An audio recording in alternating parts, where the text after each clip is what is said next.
नमस्कार शेतकरी मंडळींनो, आजच्या व्हिडिओमध्ये आपण 13 जुलै 2026 पर्यंत महाराष्ट्र पीक विमा योजना म्हणजेच प्रधानमंत्री पीक विमा योजना PMFBY संदर्भातील सर्वात महत्त्वाचे आणि ताजे अपडेट जाणून घेणार आहोत. आजच्या व्हिडिओमध्ये अर्जाची अंतिम तारीख, कोणत्या जिल्ह्यांमध्ये काम सध्या सुरू आहे, कोणत्या पिकांना विमा लागू आहे, फळपीक विम्याची मुदतवाढ आणि शेतकऱ्यांसाठी महत्त्वाच्या सूचना याबद्दल आपण सविस्तर माहिती या व्हिडिओमध्ये पाहणार आहोत. त्यामुळे व्हिडिओ तुम्ही शेवटपर्यंत नक्की बघा. आता जी पहिली अपडेट आलेली आहे त्याबद्दल सांगायचं झालं तर ही मोठी बातमी म्हणता येईल शेतकरी मंडळींसाठी, कारण की महाराष्ट्र शासनाने खरीप हंगाम 2026-27 साठी सुधारित प्रधानमंत्री पीक विमा योजना सध्या राज्यभर लागू केलेली आहे. आणि या योजनेअंतर्गत अधिसूचित महसूल मंडळातील अधिसूचित पिकांना नैसर्गिक आपत्ती, अतिवृष्टी, दुष्काळ, पूर, गारपीट, वादळ आणि इतर जोखीमांपासून विमा संरक्षण सध्या दिले जाणार आहे. ओके, आता जी दुसरी अपडेट आहे, ओके, त्याबद्दल सांगायचं झालं तर शेतकरी बांधवांसाठी ही जी अपडेट आहे ती महत्त्वाची आहे, कारण की खरीप पीक विम्यासाठी अर्ज करण्याची अंतिम तारीख 31 जुलै 2026 निश्चित करण्यात आलेली आहे. कृषी विभागाने स्पष्टपणे सांगितलेले आहे की शेवटच्या दिवसाची वाट न पाहता शक्य तितक्या लवकर अर्ज पूर्ण करावा.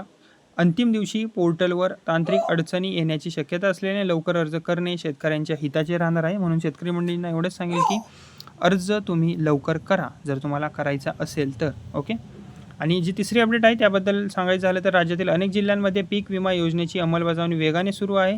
सोलापूर जिल्ह्यात खरीप 2026 साठी प्रत्यक्ष अर्ज प्रक्रिया आणि अंमलबजावणी सध्या सुरू आहे.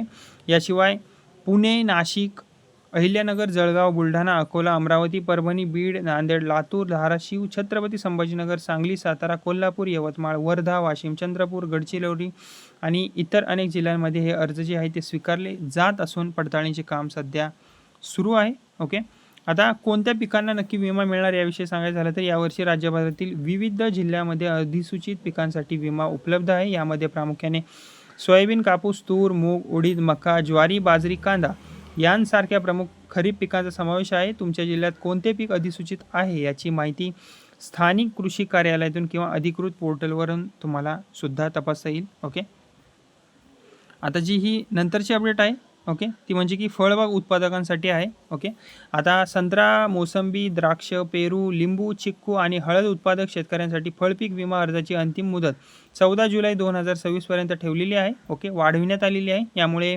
ज्या शेतकऱ्यांचा अर्ज जो आहे तो राहिलेला होता त्यांना आणखी एक संधी मिळालेली आहे. मी तर एवढंच सांगेल तुम्हाला, लवकरात लवकर तुम्ही भरून घ्या. ओके, आज तर 13 जुलै आहे.